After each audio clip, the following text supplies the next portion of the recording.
بسم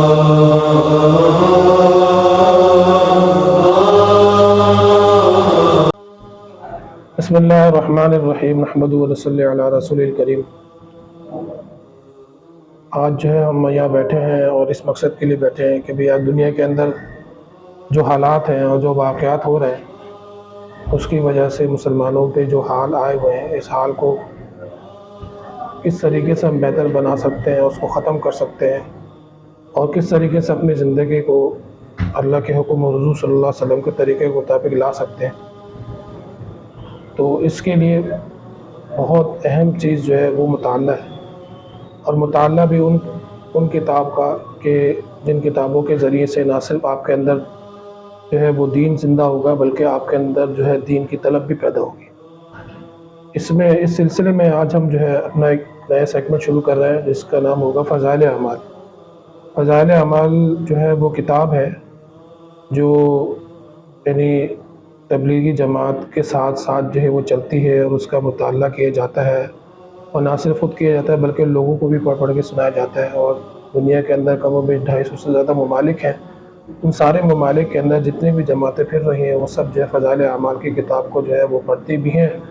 اور جو لوگ ان کے جو قریب ہوتے ہیں ان کو وہ کتاب جو ہے وہ پڑھ کے سنائی بھی جاتی ہے۔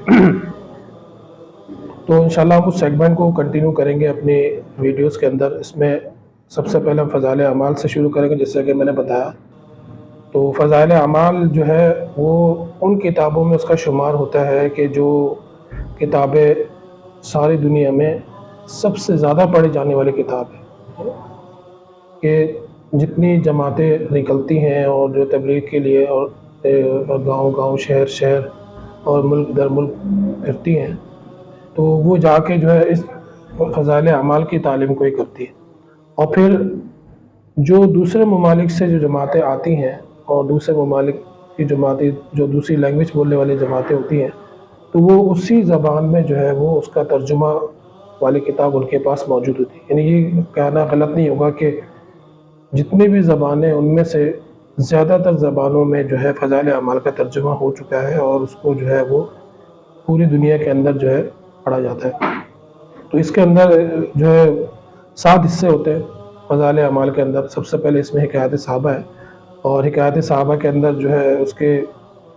سب سے پہلے تو یعنی حضور کی زندگی کے بارے میں بھی ہے کچھ واقعات، اور کچھ صحابہ کی قربانی کے بارے میں، اور کچھ جو ہے صحابیات کے بارے میں واقعات ہیں کہ جیسے حضور صلی اللہ علیہ وسلم نے اور صحابہ رضی اللہ تعالیٰ اجمعین نے محنت فرمائی، دین کے لیے قربانیاں دی، اسی طریقے سے صحابیات رضی اللہ تعالیٰ عنہ نے بھی جو ہے کس طریقے سے محنت فرمائی۔ اور پھر اس کے بعد حضور کے زمانے کے اندر جو بچے تھے ان کے ایمان کی کیا کیفیت تھی، اور ایمان کا کیا ان کے اندر ولولہ تھا اور کیا جذبہ تھا دین کے لیے، اور کس طریقے سے دین کو فالو کرنے کا ان کے اندر جذبہ تھا اور دین کو فالو کرتے تھے۔ اس کے بعد جو آ جاتا ہے وہ فضائل قرآن آ جاتا ہے۔ دوسرا جو اس کا حصہ ہے وہ ہے فضائل قرآن۔ فضائل قرآن جو ہے وہ اس کا مقصد یہی ہے کہ بھئی فضائل یعنی ہمارے اندر قرآن پڑھنے کی طلب پیدا ہو جائے، قرآن کو یعنی سیکھنے کا جذبہ پیدا ہو جائے، قرآن کو پھیلانے کا جذبہ پیدا ہو جائے، اور اس کے اندر بھی جو ہے قرآن پاک کے فضائل اور قرآن پاک کو جو پڑھنے کے فوائد،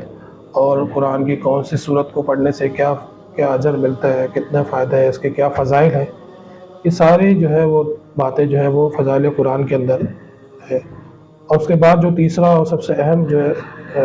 نمبر ہے، اس میں جو ہے کیا ہے کہ فضائل نماز کے بارے میں جو ہے وہ ذکر کیا گیا۔ اور فضائل نماز میں جو ہے وہ اس میں بھی جو ہے اس طریقے سے نماز کے جو ہے وہ وعیدیں بھی ہیں، نماز کے فضائل بھی ہیں، اور نماز کے اندر جو ہے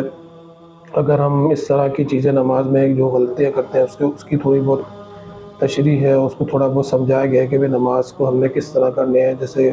بازاروں میں کام کرنے والے لوگ ہیں، یا کھیتی باڑی کرنے والے لوگ ہیں، یا کارخانے میں جو کام کرنے والے لوگ ہیں، تو وہ کس طریقے سے ان کو نماز پڑھنے پہ کیا اجر ملے گا، اور اس کی ساری تفصیلات جو ہے وہ فضائل نماز کے اندر موجود ہے۔ اس کے بعد جو ہے تیسرا نمبر جو آئے گا وہ آئے گا فضائل ذکر کا۔ فضائل ذکر کا مقصد بھی یہی ہے کہ بھی ہم جو ہے اللہ کے ذکر کی جو ہے وہ فضیلتیں بیان کریں، اور اللہ کے ذکر کے بارے میں جو ہے بتائیں، لوگوں کو اس بارے میں فکر مند کریں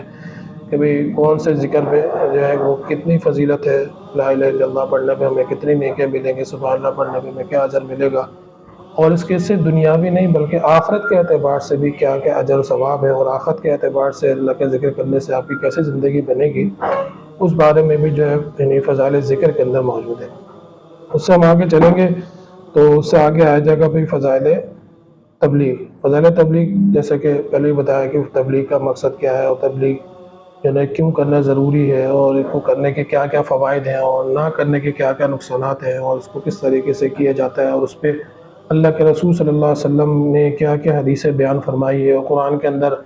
کہاں کہاں کس کس موقع پہ جو ہے تبلیغ کرنے کا حکم آیا، اور اس زمانے کے اندر تبلیغ کرنا کیا ہے، فرض ہے، سنت ہے، واجب ہے۔ تو یہ ساری تفصیل انشاءاللہ تعالیٰ فضائل تبلیغ کے اندر آئے گی۔ اس کے بعد پھر آگے یعنی رمضان کا مہینہ ہو تو پھر فضائل رمضان جو ہے وہ پڑھی جاتی ہے، کیونکہ رمضان مبارک کے مہینہ ہے، اس کی برکات ہے، اس پہ کیا کیا فضائل ہیں، شب قدر کے فضائل ہیں، تراویح کے کیا فضائل ہیں، اور نہ پڑھنے پہ کیا کیا وعیدیں ہیں۔ یہ ساری باتیں جو ہے وہ فضائل رمضان کے اندر جو ہے وہ ترتیب سے آئیں گے۔ اس کے بعد سب سے آخری جو ہوگا وہ ہوگا مسلمانوں کی موجودہ پستی کا واحد علاج۔ یہ آخری ٹاپک ہے، اس کا 7واں ٹاپک، اور اس میں جو ہے مسلمانوں کے جو حالات ہیں اس وقت، اور آئندہ جو آنے والے حالات ہیں، جو گزرے ہوئے حالات ہیں، ان سب کو جو ہے وہ ایک طرف مکس کر کے اور اس کی ترتیب بنائی گئی ہے، اور اس کا جو ہے خلاصہ بیان کیا گیا ہے کہ بھی مسلمانوں کی جو پستی جو ہے اس وقت جو حالات ہیں مسلمانوں کے اوپر، اس کا واحد علاج کیا ہے، اس کے لیے ہم کیا کریں، اور ایسی کیا تحریک چلیں، اور ایسی کیا محنت کریں، اور ایسی کیا فکر کریں، ایسی کیا کوشش کریں، اور ایسی کیا دعائیں مانگیں جس کی برکت سے اللہ جل شانہ جو ہے دنیا کے اندر خیر کے فیصلے فرمائے، شر کے فیصلے ختم ہو جائے، اور ساری دنیا میں جو ہے وہ امن امان جو ہے وہ آ جائے، اور ساری دنیا کے اندر لوگ اللہ کے حکم حضور کے طریقے پہ زندگی گزارنے والے بن جائیں۔